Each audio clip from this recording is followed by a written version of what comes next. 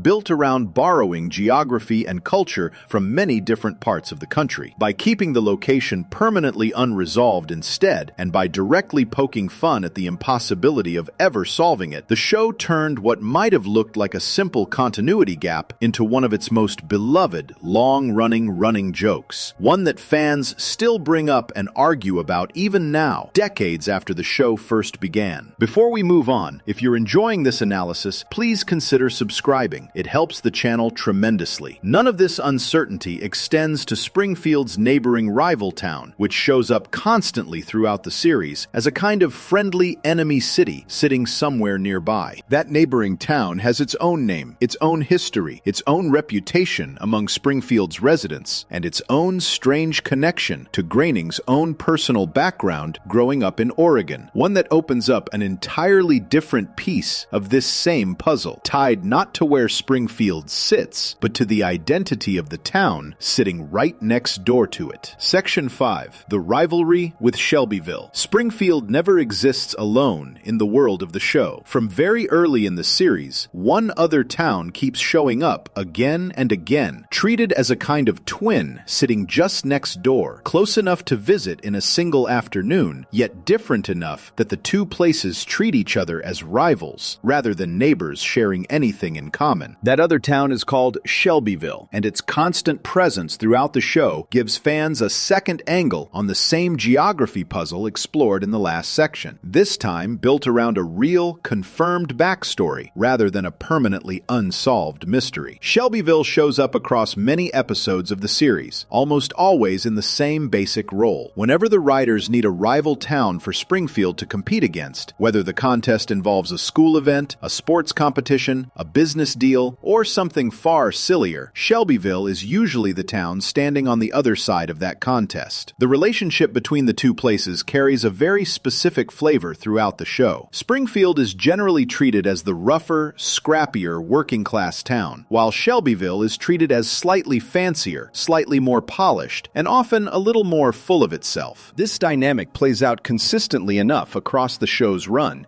that longtime fans immediately recognize the tone the moment Shelbyville gets mentioned in a new episode, even decades after the town first appeared. Shelbyville's presence in the show goes beyond just being mentioned in passing.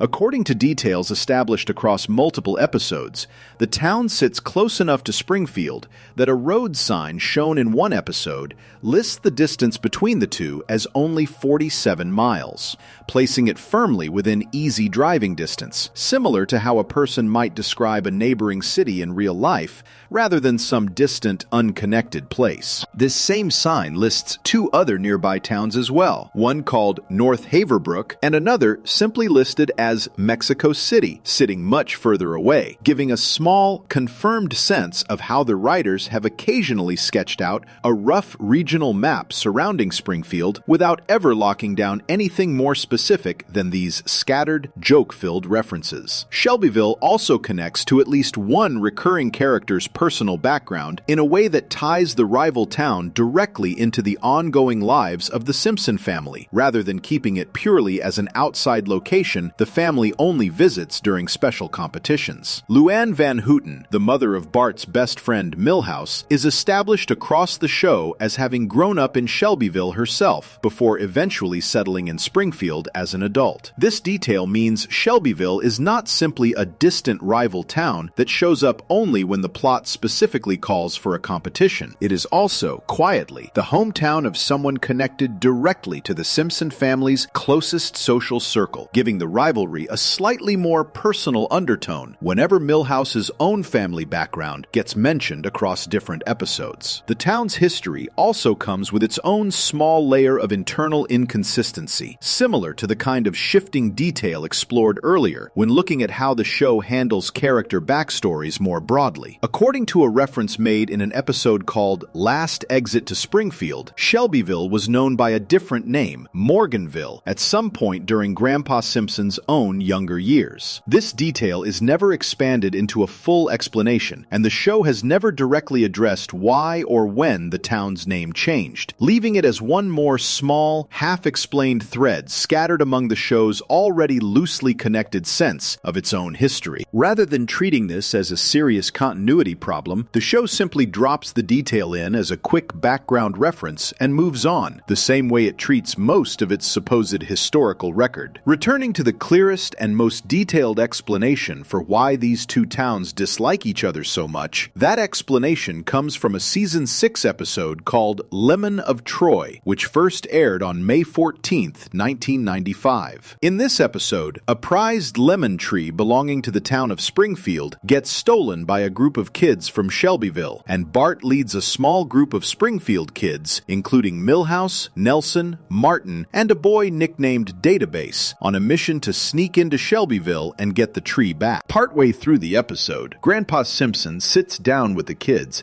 and explains exactly where this rivalry between the two towns originally came from, giving viewers a full origin story rather than just treating the rivalry as something that simply always existed with no explanation. According to Grandpa's story, Springfield and Shelbyville both trace back to the same original group of settlers, led by two men traveling together, a version of the town's founder, Jebediah Springfield, and a second man named Shelbyville Manhattan. The two men arrive together at a piece of land, and Jebediah Springfield announces that they will build a new town on that spot, one built around freedom of worship, fair government, and growing hemp for making rope and blankets. Shelbyville Manhattan responds enthusiastically, agreeing with everything Jebediah just said, and then adding one more thing he clearly assumed was already part of the plan, that the town should also allow people to marry their own cousins. Jebediah Springfield reacts with total confusion and open disgust at this idea, firmly rejecting it, while Shelbyville Manhattan digs in and insists that a town without the right to marry cousins is not a town he wants to live in at all. Neither man is willing to budge, and the disagreement ends with the group splitting apart completely, with Jebediah Springfield leading one group of settlers to found Springfield, while Shelbyville Manhattan leads a separate group off to found their own town nearby, one that would eventually take his own name. Once the origin story is finished, the episode moves forward into the present-day plot, and this part of the story adds a great deal more detail to how the show treats Shelbyville as a location in its own right, rather than just a name mentioned in passing. After discovering that the lemon tree has been stolen, with tracks leading directly toward Shelbyville, Bart gathers a small group of Springfield kids and sets out on foot to retrieve it, without telling any of the parents where they have actually gone. Once the group arrives in Shelbyville, the episode reveals something the writers clearly built as a deliberate piece of world-building humor, showing that Shelbyville has its own near-identical versions of several Springfield kids, including a Shelbyville counterpart to Milhouse, drawn and voiced almost exactly like the original Springfield Milhouse, aside from small differences in personality and behavior. This mirrored double structure reinforces the Twin City idea established earlier in the episode through Grandpa's story, visually showing the audience that Shelbyville is not simply a different town with different people, but something closer to a warped, slightly different reflection of Springfield itself, built from the same original starting point before the two groups of settlers split apart centuries earlier. The kids eventually locate the stolen lemon tree sitting inside a car impound lot in Shelbyville, and rather than simply grabbing it and running, the episode has them sneak inside using a trick modeled directly on the ancient story of the Trojan horse, hiding inside a large wooden shape in order to get past the lot without being noticed, a reference that ties back to the episode's own title. Meanwhile, once the parents in Springfield Springfield realize their children have secretly traveled to a rival town without permission, several of them set out together to find the kids, riding together inside a recreational vehicle borrowed from Ned Flanders. This detail adds Homer, Ned Flanders, and several other Springfield parents into the story as a secondary group, also making the same trip into Shelbyville, expanding the episode's cast well beyond just the children involved in the original theft. By the end of the episode, the Springfield kids successfully recover their lemon tree and return home, and the episode closes with the Shelbyville side of the conflict getting one final piece of dialogue, in which a Shelbyville adult dismisses the whole ordeal by claiming the tree was somehow cursed anyway, framing its loss as no real setback for their own town. This closing exchange keeps the entire feud comfortably within the show's usual style of humor, treating a centuries-old civic rivalry with the same light touch used for almost every other piece of supposed Springfield history covered throughout this look at the show. This kind of storytelling, where an old joke about the town's ancient history directly explains something happening in the present, shows up more than once across the series, and it reflects a specific writing style the show has used for decades, treating Springfield's supposed history with the same mix of seriousness and absurdity used for everything else in the show. The town has an official founder in Jebediah Springfield, complete with a statue built in his honor standing in the middle of town, official town records, and a yearly parade celebrating him. Yet every one of these details gets treated as material for jokes rather than something the show protects from mockery. Shelbyville receives the same treatment on its own side, given a founder with his own name, his own personality, and his own set of values that clash directly with Jebediah Springfield's, all built specifically to explain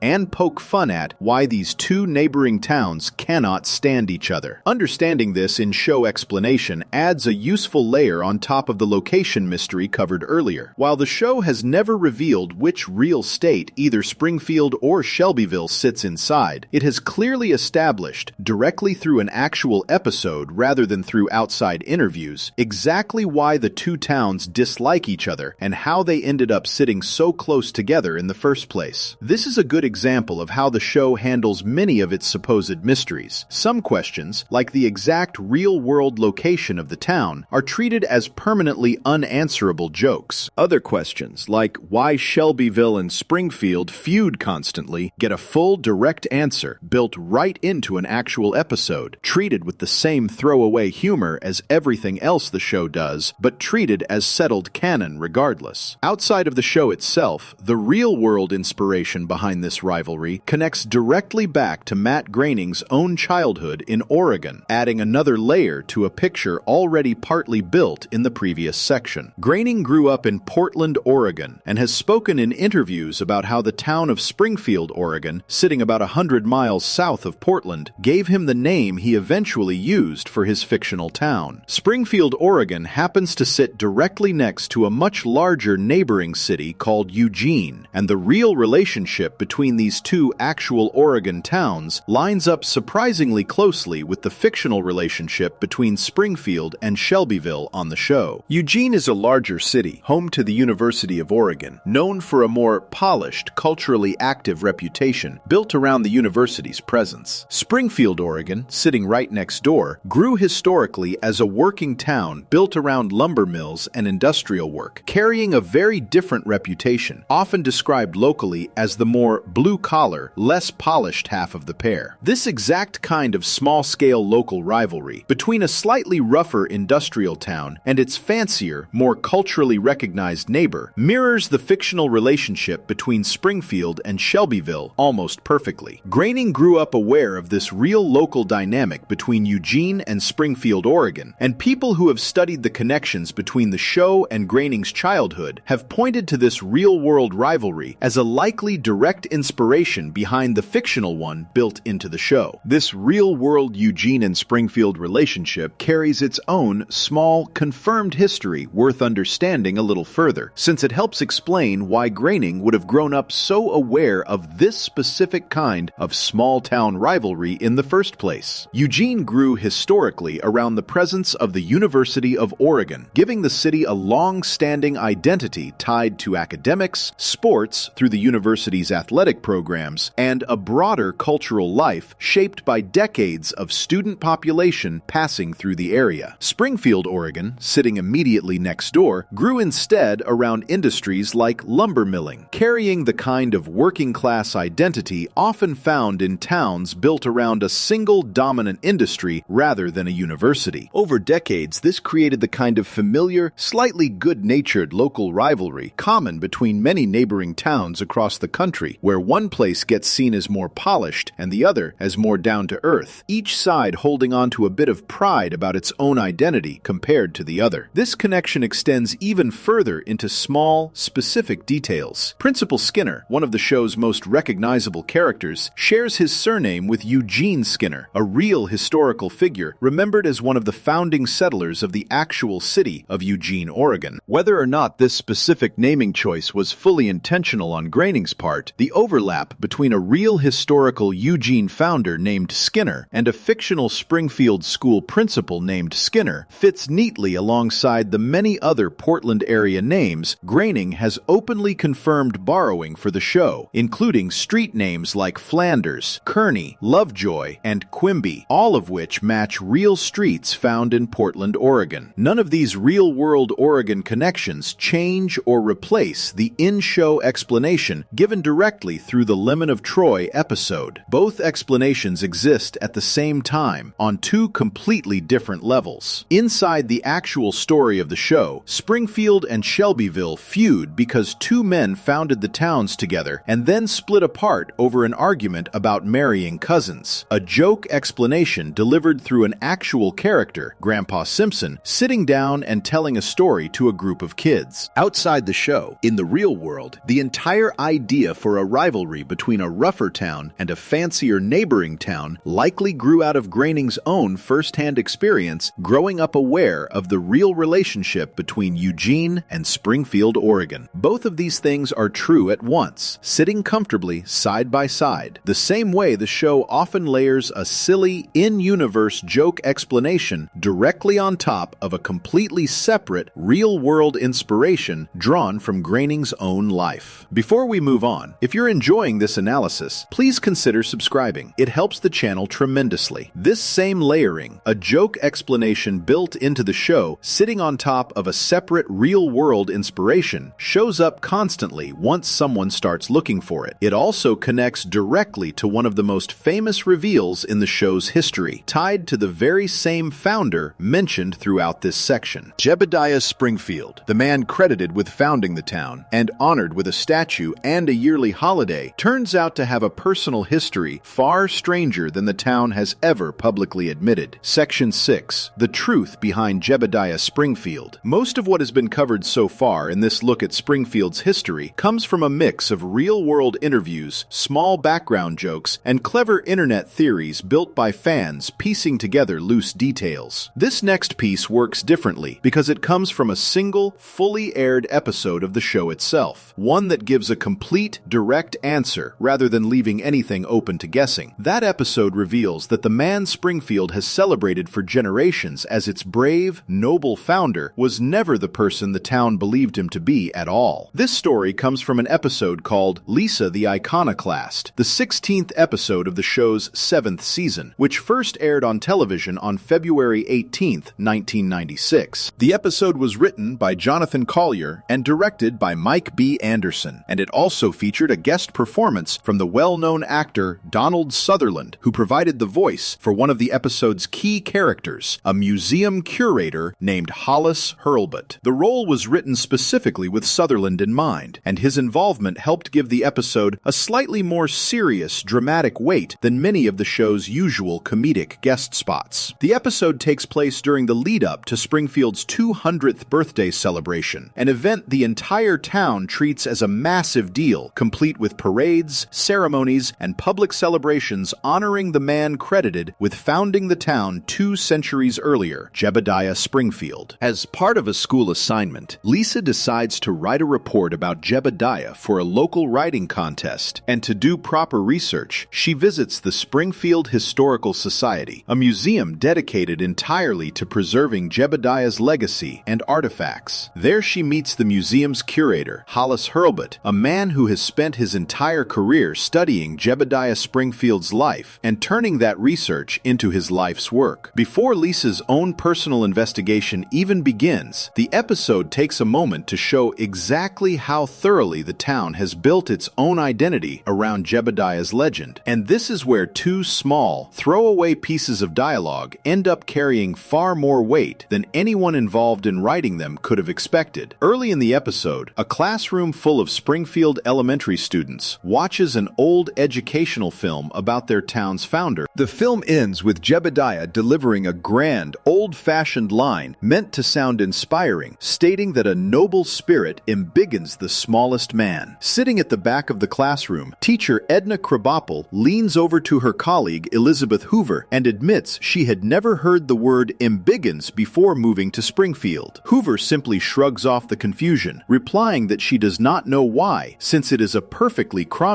word. Neither embiggen nor cromulent existed as real English words before this episode. According to accounts from people connected to the show, the writing staff had specifically challenged themselves to invent two entirely fake-sounding words for this scene, meant to sound like ordinary vocabulary despite being made up completely from scratch. Embiggen is generally credited to writer Dan Greaney, while cromulent is credited to writer David X. Cohen, the same writer whose real-world physics background was explored earlier in this look at the show's history of unexpected predictions. These two invented words ended up having a life far beyond this single episode. Embiggen was formally added to the Merriam-Webster dictionary in 2018, alongside hundreds of other new entries, officially listing its first known use as 1996, the same year this episode originally aired. Cromulent followed a slightly longer path into official recognition, first being added to the Oxford English Dictionary in 2018, before also being added to Merriam-Webster's dictionary in September of 2023. Both words continue to be used casually online and in everyday conversation by people who may not even realize they originally came from this one specific piece of Simpsons dialogue. And later in the same episode, Principal Skinner even uses both invented words together in a single sentence, describing Homer's audition for a ceremonial town role as having embiggened the part through a cromulent performance, reinforcing the joke a second time before the episode moves on. Once this early classroom scene has quietly planted both of these now famous invented words, the episode shifts its focus onto Lisa's research and the far more serious discovery waiting for her at the Historical Society. While going through some of Jebediah's old personal belongings at the museum, Lisa comes across an old musical instrument called a fife, a small wooden flute-style instrument commonly used in colonial-era America. Examining the fife closely, Lisa discovers something hidden inside it, a written confession left behind by Jebediah himself centuries earlier. This confession reveals a completely different identity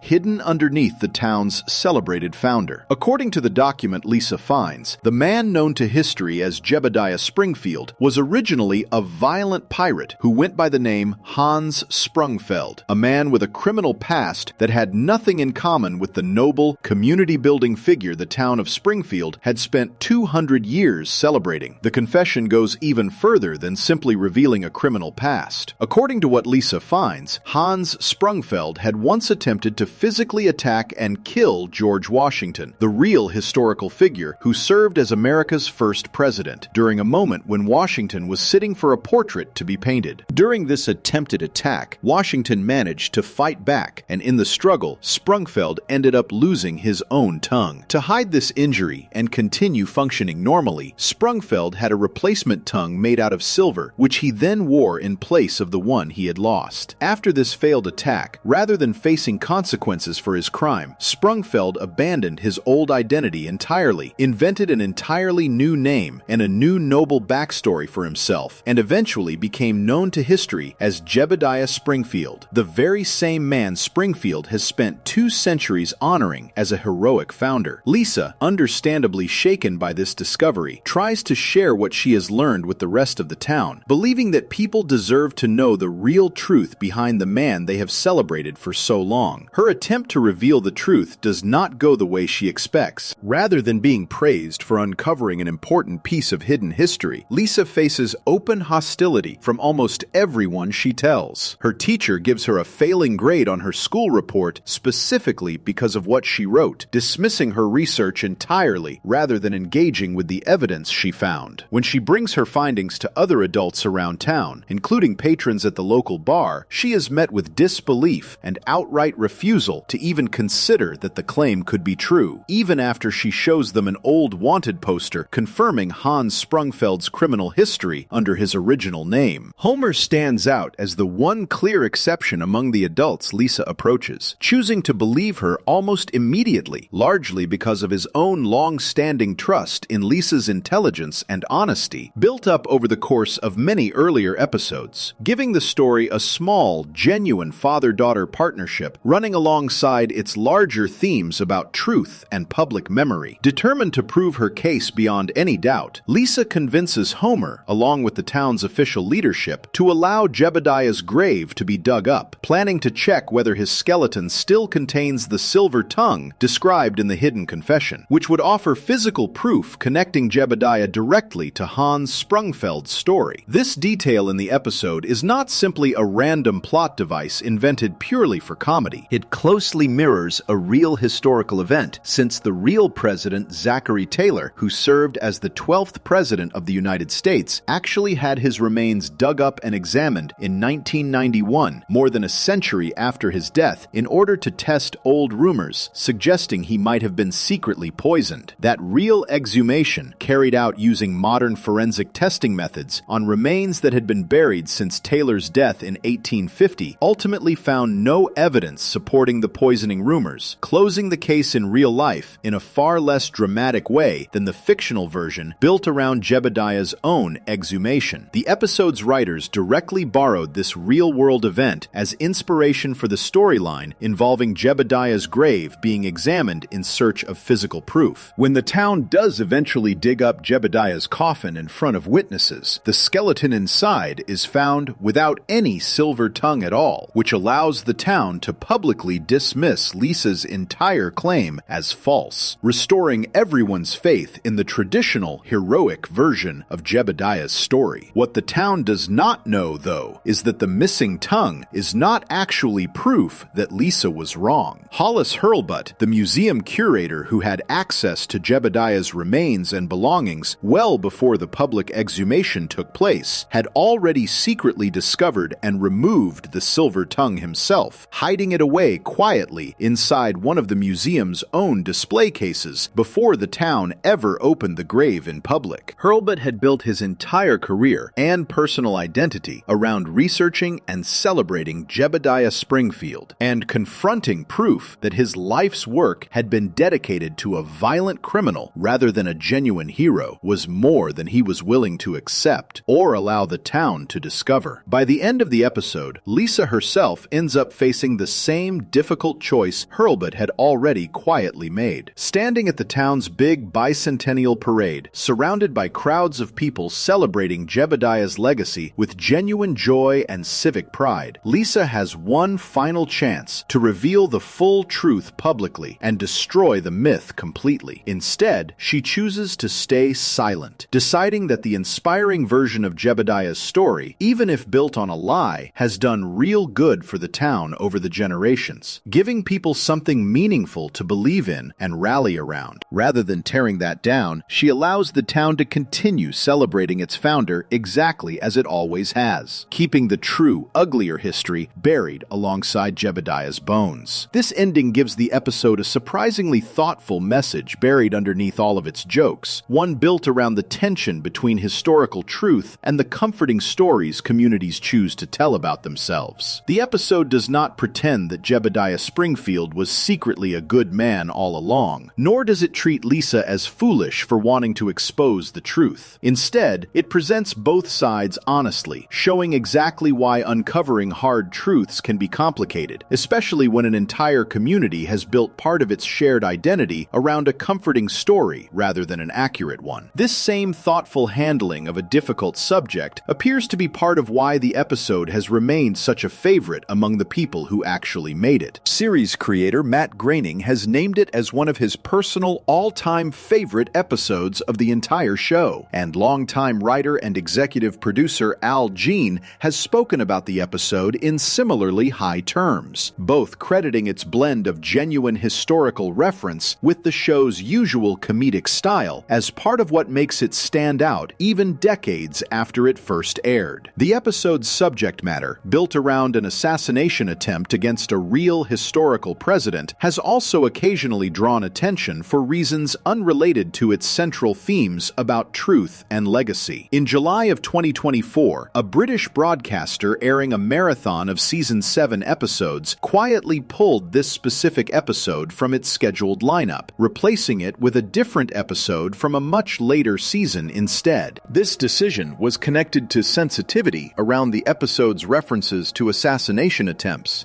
a topic that had drawn heightened public attention around that time due to unrelated real-world events. This small, real-world scheduling decision offers an interesting reminder that even a decades-old cartoon episode built around a fictional 200-year-old assassination attempt can still occasionally intersect with genuine real-world sensitivities many years after its original broadcast. Within the show's own internal history, this episode stands as fully confirmed canon, not a theory, not an interview comment, and not a fan guess pieced together from small clues. Jebediah Springfield's real identity as a violent criminal named Hans Sprungfeld is something the show itself directly confirmed, on screen, through an actual episode built entirely around that reveal. This puts it in a very different category compared to many of the other mysteries explored earlier, such as Springfield's exact real-world location, which the writers have deliberately kept unsolvable on purpose, or the ongoing argument fans have over whether Homer might secretly be in a coma, an idea that has never been confirmed by the show and was directly denied by the show's own longtime executive producer. Lisa the Iconoclast also introduced 2 words into the show's dialogue that have gone on to have a surprisingly long life outside of the episode itself. During the episode, the school principal, Skinner, uses 2 invented words while giving a speech, describing something as cromulent and using the phrase "imbiggins" to describe a town motto. These words were made up entirely for the joke in this specific episode, meant to sound like real English words despite not actually existing beforehand. In the years since the episode aired, these 2 invented words have been used so often by fans, and even picked up by other outlets discussing language and internet culture, that both words have since been added to real dictionaries, officially recognized as real words that trace their origin directly back to this one specific episode. Before we move on, if you're enjoying this analysis, please consider subscribing. It helps the channel tremendously. This episode centers on a hidden truth the show itself directly confirmed, a rare piece of settled history rather than another loose thread. Not every mystery gets resolved this cleanly, though. Plenty of the show's most famous fan theories exist simply because the writers never gave a clear answer, leaving fans to build their own explanations from scratch. Starting with one of the most persistent theories of all, the idea that the entire Simpson family might be hiding far more intelligence than any of them, aside from Lisa, has ever admitted. Section 7. The Genius Family Hiding in Plain Sight. Among the countless fan theories built around The Simpsons over the years, one particular idea keeps resurfacing in slightly different forms across forums, comment sections, and video breakdowns. The theory claims that the entire Simpson family, every single member aside from Lisa, is secretly far smarter than they let on, and that each of them, in their own way, has simply chosen a different kind of life rather than embracing the intelligence they actually have hidden underneath. Unlike some of the reveals covered earlier in this look at the show, this particular idea has never been confirmed by any actual episode or by anyone working on the show. It exists purely as fan speculation, built from a mix of real, confirmed details borrowed from actual episodes and a much larger layer of guesswork stacked on top. The clearest version of this theory traces back to a post shared on Reddit by a user going by the name Kirby Clock. Like many popular fan theories, this one built its argument around a single, catchy central idea, then supported that idea using a collection of small details pulled from across across the show's history, treating each detail as evidence for a bigger hidden pattern rather than a series of unrelated jokes. According to this theory, every member of the Simpson family carries real intelligence beneath the surface, and Lisa stands out from the rest of her family only because she is the one member willing to openly embrace and show off that intelligence, rather than hiding it the way everyone else supposedly does. The strongest and most directly confirmed piece of evidence connected to this theory involves Homer, and it comes from an actual, fully aired episode of the show, rather than pure guesswork. The episode is called HOMR, spelled with a backward letter R at the end, to match a visual joke used in the episode itself, and it aired as the 9th episode of the show's 12th season, first broadcast on January 7th, 2001. The episode was written by longtime writer and executive producer Al Jean, and directed by Mike B. Anderson. In this episode, Homer takes a job working as a paid test subject for medical research in order to earn enough money to cover a bad investment the family had made. During one of the tests, doctors examining Homer discover something completely unexpected lodged inside his brain, a leftover crayon that has been stuck there since he was a small child. The episode explains exactly how the crayon ended up there in the first place. As a young boy, Homer once decided to see how many crayons he could fit up his nose at once, managing to shove 16 crayons in before sneezing most of them back out. One single crayon, though, never came back out, and instead of being removed, it stayed lodged in his brain from that point onward, quietly affecting his intelligence for his entire life without him or anyone else ever knowing it was there. Once the doctors discover the crayon, they offer to surgically remove it, and Homer agrees. After the surgery, his intelligence increases dramatically. The episode gives an exact number for this change, confirming that Homer's IQ score jumps from 55, a very low score, all the way up to 105, a completely average score for an adult of ordinary intelligence. This detail matters enormously for anyone examining the genius family theory because it is not vague or open to interpretation the way many fan theories are. The show directly states, on screen, through actual dialogue in a real episode, that Homer's brain has been operating under a physical block his entire life, one that had nothing to do with a genuine lack of intelligence and everything to do with a random childhood accident nobody ever noticed. Once that block is removed, Homer becomes noticeably sharper, more articulate, and more emotionally aware throughout the rest of the episode, showing a clear, direct connection between removing the crayon and gaining access to a level of thinking he did not have consistent access to before. It is worth being precise about what this episode actually confirms, though, since the genius family theory tends to stretch this detail slightly further than the episode itself supports. The episode confirms that Homer's intelligence rises to an average level once the crayon is removed, reaching a normal IQ score rather than anything unusually high. The theory, by contrast, often frames Homer as a secret genius, deliberately choosing to hide extraordinary intelligence, when the actual episode simply shows him reaching ordinary, everyday levels of thinking once a physical obstacle is removed. The crayon detail is completely real and fully confirmed, but the leap from ordinary intelligence to secret genius comes entirely from the fan theory itself, not from anything the episode directly states. The second piece of the theory focuses on Marge, and this piece rests on much thinner and much less direct evidence than Homer's crayon story. Supporters of the theory often point to Marge's personality as proof that she is holding back real intellectual potential, framing her calm, careful, thoughtful nature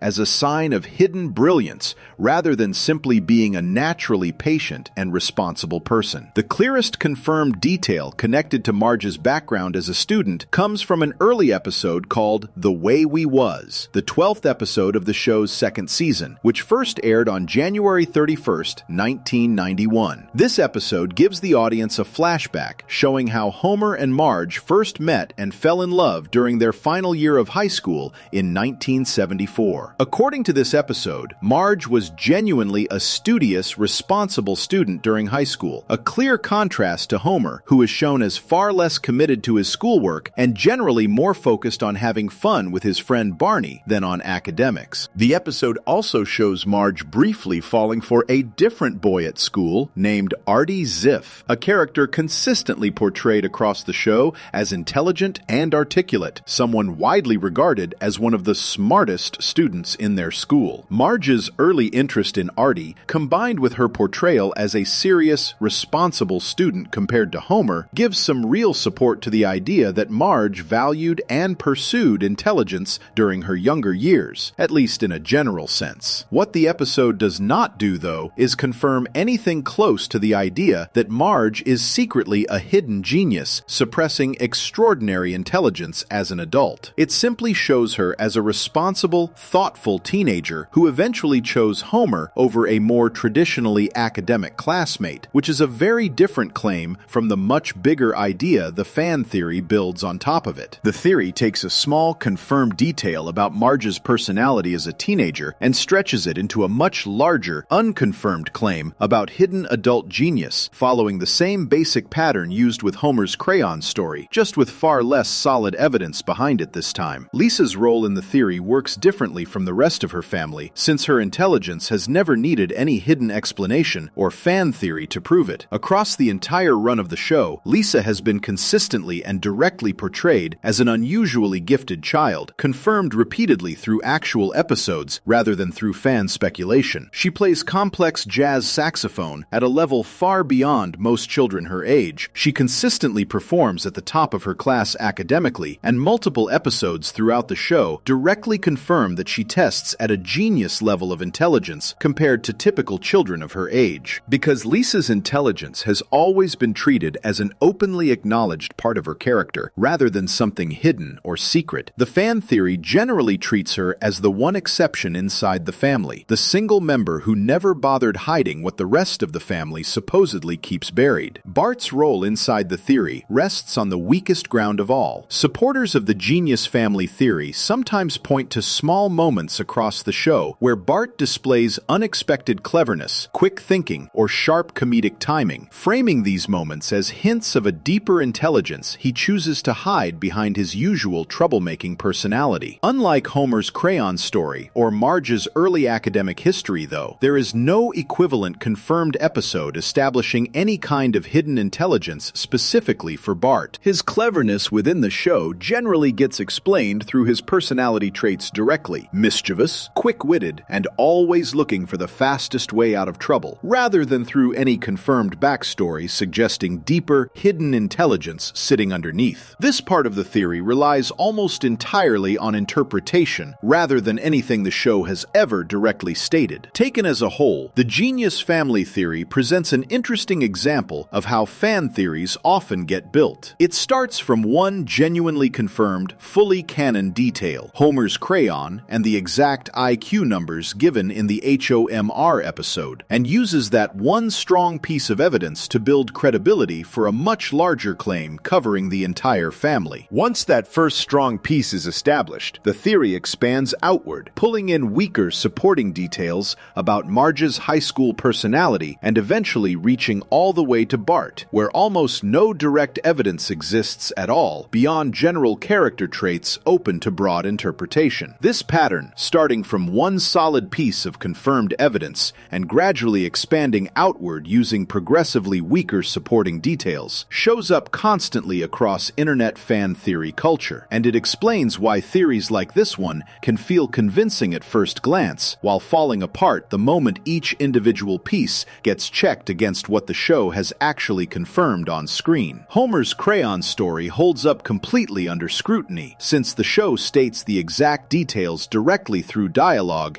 in an actual episode. Marge's academic history holds up only loosely, confirming general character traits without ever confirming hidden adult genius. Bart's supposed hidden intelligence holds up the least of all, resting almost entirely on interpretation rather than anything the show has directly stated. None of this means the theory is worthless or not worth thinking about. Fan theories like this one give people a reason to look more closely at small character details scattered across hundreds of episodes, often leading fans back to specific episodes like Homer that they might not have thought about carefully in years. The theory also reflects something true about how audiences connect with long-running characters, often searching for deeper meaning or hidden depth in characters they have spent years watching, even when the show itself itself never intended anything close to what the theory eventually builds. Before we move on, if you're enjoying this analysis, please consider subscribing. It helps the channel tremendously. This same basic pattern, one small, real detail from an actual episode getting stretched into a much bigger, unconfirmed claim, shows up again and again throughout Simpsons fan culture. And one of the clearest examples of it involves a completely different character altogether, built around the long-running relationship between Bart and the bartender who has spent decades answering prank phone calls at his own bar, without ever, according to one especially persistent fan theory, actually being fooled by any of them. Section 8. Moe always knew. Very few running jokes in the entire history of The Simpsons show up as often, or last as long, as Bart's prank phone calls to Moe's tavern. For years, the basic structure of the joke barely changed. Bart calls the bar, asks for a customer with a ridiculous made-up name. Moe reads the name out loud to the room without noticing the joke hidden inside it. The bar patrons laugh once they realize what he just said, and Moe flies into a furious rage once he understands he has been tricked yet again. This exact pattern repeated itself across dozens of episodes, especially during the show's earliest seasons, and it became one of the most quoted, most imitated pieces of comedy the show ever produced. Because the joke repeated so often, using the same basic setup every single time, fans eventually started asking an obvious question. After being fooled this many times, across this many years, how could Moe possibly still be falling for the exact same trick over and over again? Out of that simple, reasonable question grew one of the more persistent Simpsons fan theories. The idea that Moe has secretly known all along that Bart is behind every single one of these calls, and that his reaction each time is not real confusion at all, but a performance he keeps putting on, either because some part of him enjoys the ritual, or because playing along has simply become its own strange kind of routine between the two of them. Before looking closer at that theory itself, it helps to understand where this specific style of joke actually came from, since the origin of the gag is fully confirmed and traces back to something completely real. Matt Groening, long before creating The Simpsons, was a fan of a set of real prank phone call recordings known as the Tube Bar tapes. These recordings captured real phone pranks made to an actual bar called the Tube Bar, located in Jersey City, New Jersey, run by a real bartender named Louis Deutsch, who went by the nickname Red. Deutsch was a former heavyweight boxer with an extremely rough, gravelly voice, and the real prank calls made to his bar followed almost the exact same pattern later used in the show. Callers asking for made-up customers with joke names, Red reading the names aloud without noticing the hidden joke, and Red eventually erupting into genuine, colorful anger once he realized what had happened. Groening enjoyed these real recordings enough that he built an entire running gag around the same basic structure once he created Moe's Tavern for the show, giving one of the series' most memorable comedy bits a direct, real-world source rather than something invented purely from scratch. Once the gag made its way onto the show itself, it appeared constantly during the earliest seasons. Among the very first examples to actually air on television came in an episode called Homer's Odyssey, the third episode of the show's first season, where Bart calls the bar asking for a customer named I.P. Freely, a joke name that sounds out loud like a phrase describing something else entirely once Moe reads it aloud in front of the whole bar. This same basic joke repeated itself many more times across the show's first few seasons, using different joke names each time, including names like Alcoholic, Oliver Closeoff, Jacques Strap, and Seymour Butts, each one designed to sound completely normal when written down, while sounding like something else entirely once spoken aloud in Moe's confused, unaware voice. According to Mike Reiss, one of the show's longtime writers, this specific gag was not originally treated as a major, carefully planned piece of storytelling. In his own book about his years working on the show, called Springfield Confidential, Reiss directly confirmed that both the prank call gag and a separate running joke involving Sideshow Bob repeatedly stepping on rake handles were originally used mainly as a practical writing tool, added into episodes specifically to pad out the runtime whenever a finished script was coming coming in a little short of the time needed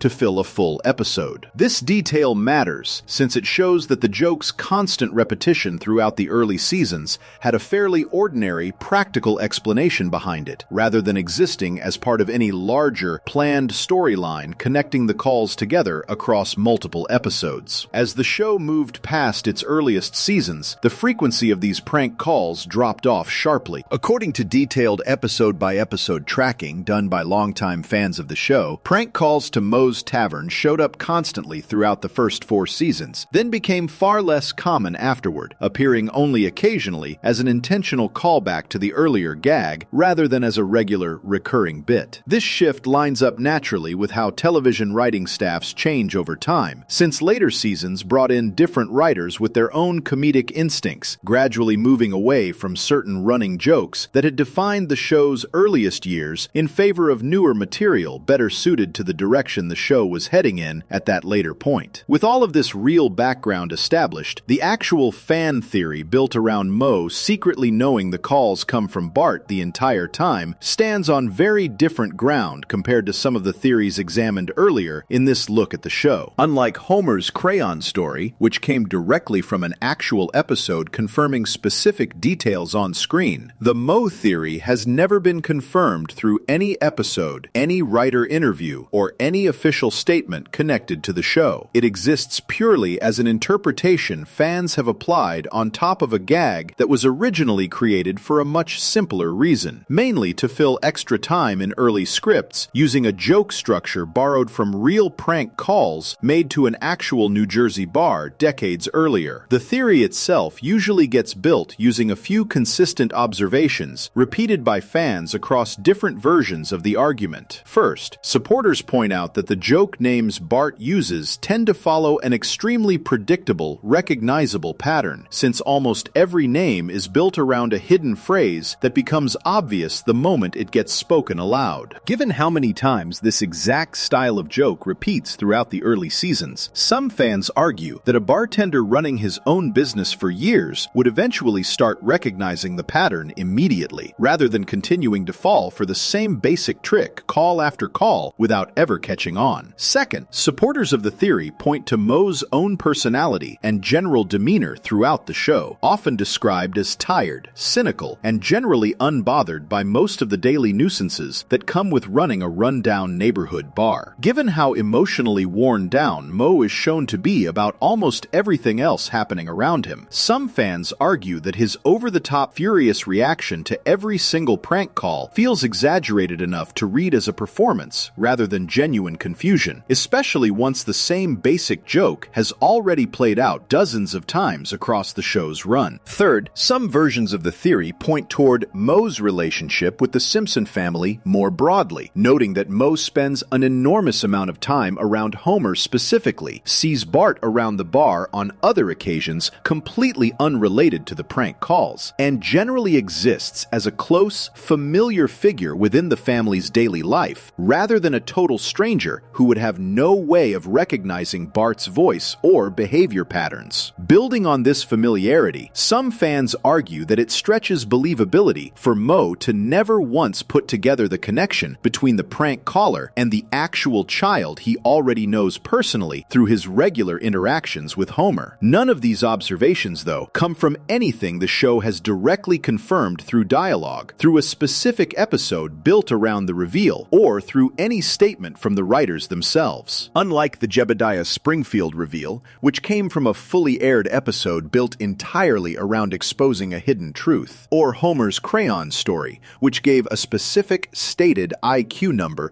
directly through dialogue, the Moe theory remains entirely speculative, built from viewers noticing a repeated pattern and constructing their own explanation for why that pattern might make more sense as a deliberate performance than as ongoing, genuine confusion. It is worth noting, too, that treating every one of Moe's reactions as one long, continuous storyline runs into some of the same problems explored earlier when looking at how the show handles continuity more broadly. The prank call gag, especially during its heaviest years in the first 4 seasons, was written episode by episode, often by different writers working on different scripts, primarily as a quick, reliable way to fill extra time, rather than as part part of one single ongoing narrative thread meant to build toward a bigger reveal. Treating dozens of individually written jokes, created for practical production reasons rather than storytelling reasons, as evidence of one hidden secret Moe has been quietly keeping the entire time, applies a level of intentional planning to the gag that its own real-world origin, confirmed directly by one of the show's own writers, does not actually support. This does not mean the theory is unreasonable to enjoy or discuss. Like the genius family theory covered earlier, the idea that Moe secretly knows exactly what is happening the entire time adds a layer of imagined depth to a joke that, in reality, was built for much simpler reasons. Thinking about Moe as a tired, resigned bartender, quietly playing along with an old joke out of habit, rather than as an endlessly gullible man falling for the exact same trick forever, gives the gag a slightly different flavor for anyone rewatching these old episodes today, even without any actual evidence from the show confirming that reading as the real explanation behind it. What makes this particular theory a useful example, sitting alongside the earlier look at the supposedly genius Simpson family, is how clearly it shows the difference between confirmed canon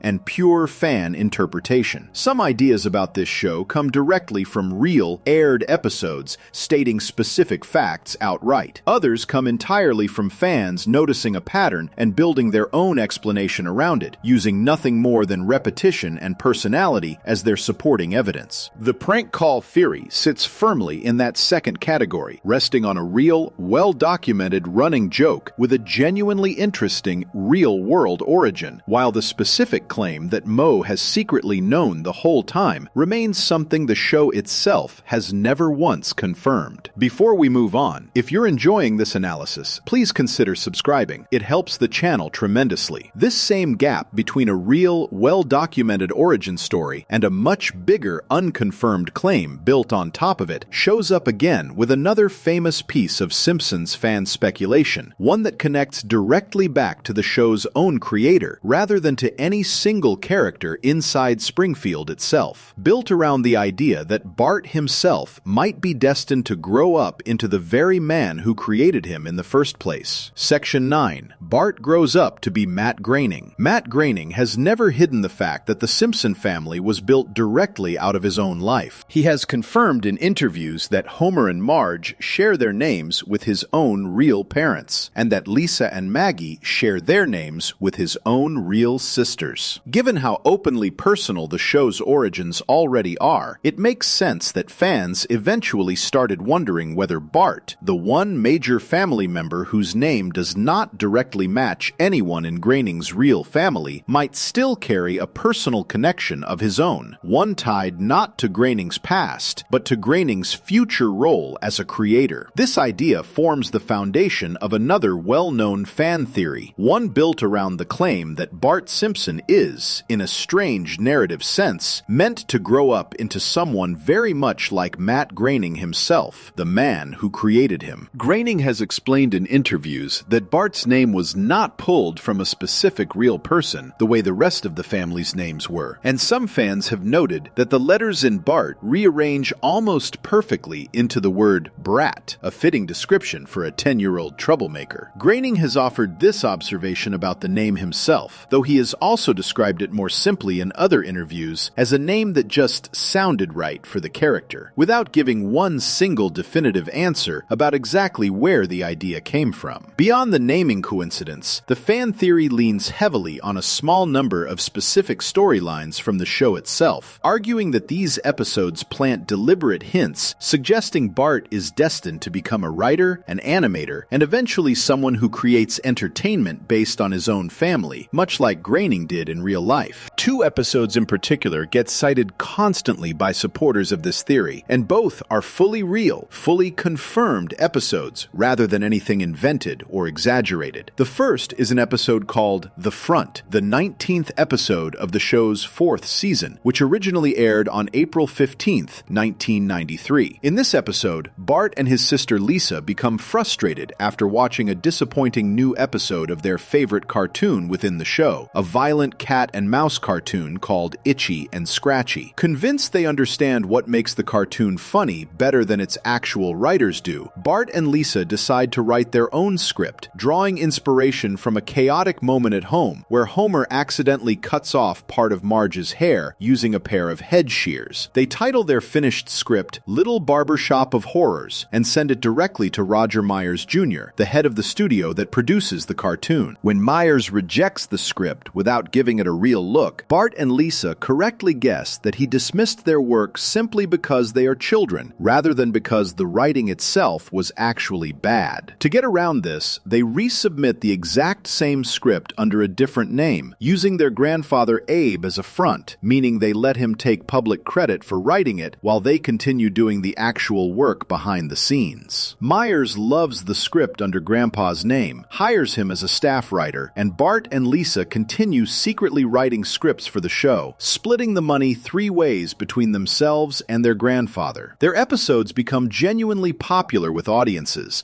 leading the studio to eventually fire its entire regular writing staff and rely solely on Grandpa, meaning solely on Bart and Lisa working behind the scenes for new material. Eventually, one of their scripts earns an official nomination for Outstanding Writing in an Animated Series, competing directly against other fictional animated shows featured within the world of The Simpsons. At the actual awards ceremony shown in the episode, their episode wins. Grandpa, uncomfortable with taking full credit for work he did not actually write, publicly credits Bart and Lisa on stage, and the show ends with the two of them holding the actual award, having genuinely written award-winning material for a professional animated series while still just children. The second episode fans point to involves a completely different creation credited to Bart alone, rather than shared with Lisa, built around a character called Angry Dad. This storyline begins in an episode called I Am Furious Yellow, the 18th episode of the show's 13th season, first aired on April 28, 2002. In this episode, Bart creates a comic strip based directly on his father's frequent outbursts of anger, exaggerating Homer's real personality into a cartoon character called Angry Dad. The comic eventually gets turned into an online cartoon series, which becomes a genuine hit, at least within the story of the show, giving Bart his first real taste of success as a creator working from material drawn directly from his own family's life. Years later, in an episode called Angry Dad, the Movie, the 14th episode of the show's 22nd season, first aired on February 20th, 2011, this same character returns in a much bigger way. In this episode, Bart gets the opportunity to turn Angry Dad into a full animated short film, working with real animators through an actual studio. The finished short becomes a surprising award season success within the story of the show, earning a nomination and eventual win at a fictionalized version of the Golden Globe Awards, followed by a nomination for an Academy Award for Best Animated Short Film. At the climactic ceremony shown in the episode, Angry Dad wins the award, and Bart, after initially struggling with Homer trying to steal credit for the film throughout the episode, ultimately takes the stage himself to properly accept the recognition for creating it. These two storylines give the theory its two strongest, most confirmed pieces of supporting evidence. In the front, Bart genuinely writes an award-winning piece of animated comedy while still a child, working from real material inspired directly by his own family's chaos. In the Angry Dad episodes, Bart builds an entire successful creative project, again drawing directly from his own father's exaggerated personality, eventually earning major industry recognition for turning his family's real behavior into entertainment other people enjoy watching. Both of these plot points are fully real, fully aired, and fully confirmed parts of the show's history, giving the theory a much stronger factual foundation than some of the looser, more speculative theories examined earlier in this look at the show. Where the theory moves from confirmed fact into pure speculation is in the specific claim built on top of these two storylines, the idea that these moments are meant to be read as deliberate foreshadowing, hinting that Bart is destined to grow up into someone functionally similar to Matt Groening himself, an adult who builds an entire career out of turning his own family's real behavior into popular entertainment. Nothing in either episode presents itself as a flash forward, a prophecy, or any kind of intentional glimpse into Bart's eventual adult future. Both storylines are self-contained, comedic plots built around Bart's mischievous personality and creative streak as a child, without ever never directly connecting those traits to any specific claim about who he becomes once he grows up. It is also worth remembering, from earlier in this look at the show, that Bart Simpson has remained exactly 10 years old for the entire run of the series, regardless of how much real-world time has passed since 1989. Because of the floating timeline the show uses to keep its main characters permanently frozen at their original ages, Bart has never actually been shown growing into an adult version of himself within the show's regular continuity, aside from occasional non-canon flash-forward sequences used purely for one-off jokes rather than serious storytelling. This means the entire theory rests on interpretation rather than anything the show has ever directly shown or confirmed about Bart's actual adult future. What makes this theory worth taking seriously as an interesting piece of fan analysis, even without any direct confirmation, is how neatly it echoes something Groening has been open about his entire career: the idea that The Simpsons itself began as a very personal project built from his own family's real names and real personality traits. Watching a young character within that same show slowly discover his own talent for turning his family's chaos into popular entertainment does carry a certain poetic symmetry, even if nothing in the show itself was ever written with that specific symbolic connection in mind. The theory says less about anything the writers secretly planned, and much more about how naturally fans connect a show's real-world origin story to the fictional child characters living inside it. Before we move on, if you're enjoying this analysis, please consider subscribing. It helps the channel tremendously. This same instinct, looking at small, real, confirmed details scattered across the show's decades-long history and building bigger, more symbolic meaning out of them, connects directly to one final, much larger pattern that has grown around The Simpsons far beyond any single character's storyline. Over the years, viewers have increasingly claimed that individual episodes, made and aired decades ago, appear to have predicted major real-world events long before they actually happened. Section 10. The Simpsons Predicted It phenomenon. Of all the different ways fans have found to read hidden meaning into old episodes of this show, one particular pattern has spread further and faster than almost anything else covered in this look at the series. Time after time, whenever something big happens in the real world, someone online quickly finds an old Simpsons episode that seems to have predicted it years, sometimes decades, before it actually happened. This pattern has grown so large and so consistent that it has earned its own name across social media and news coverage, often summarized simply as the idea that The Simpsons predicted it. The single most famous and most heavily documented example of this pattern involves an episode called Bart to the Future, the 17th episode of the show's 11th season, which first aired on March 19, 2000. The episode follows Bart as he gets a glimpse of his own future, 30 years ahead, shown to him by a fortune-telling casino manager. In this imagined future, Bart discovers that he has grown into a struggling, directionless musician, while his sister Lisa has become president of the United States. During one scene inside the Oval Office, Lisa discusses the difficult state of the country's finances with her staff, directly referencing the previous president by name, stating plainly that the country has inherited a serious budget crisis left behind by President Trump. This single line, spoken 16 years before Donald Trump actually became president of the United States in 2017, has become one of the most widely discussed examples of this entire phenomenon. The episode's writer, Dan Greaney, has spoken publicly about exactly why this specific line was included, giving a clear, direct, real-world explanation rather than leaving the choice a mystery.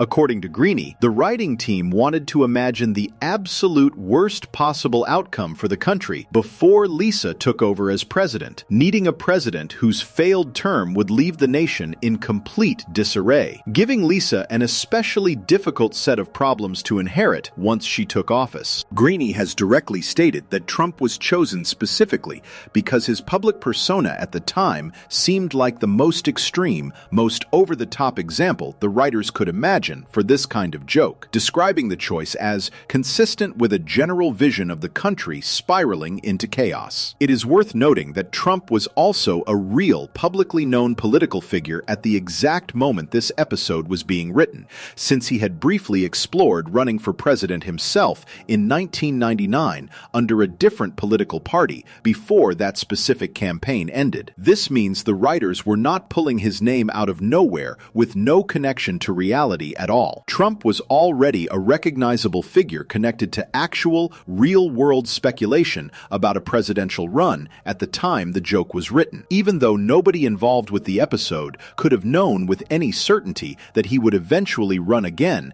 and actually win the presidency more than 15 years later. Graney has been direct about how he feels regarding the eventual outcome, describing the original joke as something closer to a warning rather than an actual prediction, explaining that the writers picked the most exaggerated example available to them at the time, specifically because it represented the last believable step before the country's political situation became something close to unimaginable. Once Trump was actually elected president in real life, years after the episode aired, this single throwaway joke from an otherwise ordinary episode became one of the most searched, most referenced, and most widely discussed moments in the entire history of the show, far outweighing the attention most other individual jokes ever receive. This example gives a useful, fully documented look at how this specific kind of prediction usually works. Rather than involving anything mysterious or unexplainable, the joke came from a clear, stated creative decision made by a real writer for a specific reason, using a real public figure who was already part of the political conversation at that exact moment in time. The eventual real-world outcome, years later, then turned an ordinary piece of exaggerated comedy into something that felt, in hindsight, remarkably close to an actual prediction, even though nothing about the joke's original creation involved any genuine attempt to forecast the future. A second widely discussed example of this same pattern involves something completely different from politics, built instead around real-world physics. In an episode called The Wizard of Evergreen Terrace, which first aired on September 20th, 1998, Homer decides to reinvent himself as an inventor, working through a series of chaotic homemade devices while standing in front of a chalkboard covered in complicated mathematical writing. Years later, a science writer and physicist named Simon Singh, while researching a book specifically about mathematics hidden throughout the show's history, noticed that one of the equations shown briefly on that chalkboard closely resembled a real calculation used by physicists searching for a specific particle called the Higgs boson, a fundamental building block of matter that scientists spent decades searching for before finally confirming its existence in 2012, 14 years after this particular episode originally aired. According to Singh's research, solving the exact equation shown in the episode produces a predicted mass for this particle that comes reasonably close to the real, later confirmed measurement, landing in the same general range, even though the specific number worked out from the show's version comes out several times larger than the actual figure scientists eventually measured. This detail has a clear, fully confirmed, real-world explanation behind it as well, rather than representing any kind of unexplainable coincidence. The equation shown in the episode was written specifically by one of the show's actual writers, David X. Cohen, someone with a genuine academic background in mathematics and physics from before he ever became a comedy writer. According to Cohen's own account, he reached out directly to a friend from his school years, an astronomer working at Columbia University, and the two of them worked together to build a real, functioning piece of physics notation specifically for use as a background visual joke in the episode, rather than throwing random symbols onto a chalkboard purely for visual effect. This detail matters enormously for understanding why this specific example works so differently from something like an unexplainable psychic vision. The equation looks accurate and produces a result reasonably close to a major real-world scientific discovery made over a decade later, specifically because it was written by someone with genuine mathematical training, working carefully with a real scientist to build something that would hold up under serious scrutiny, rather than being invented purely for comedic nonsense. nonsense. Cohen has spoken about this background directly, and Singh's research into the show more broadly has noted that several writers connected to the series over the years have carried genuine backgrounds in mathematics, physics, and computer science, giving certain background jokes throughout the show's history a level of scientific accuracy that goes well beyond typical television comedy writing. Looking at both of these examples together helps explain why this broader prediction phenomenon keeps happening again and again across the show's decades-long history, without needing to reach for any explanation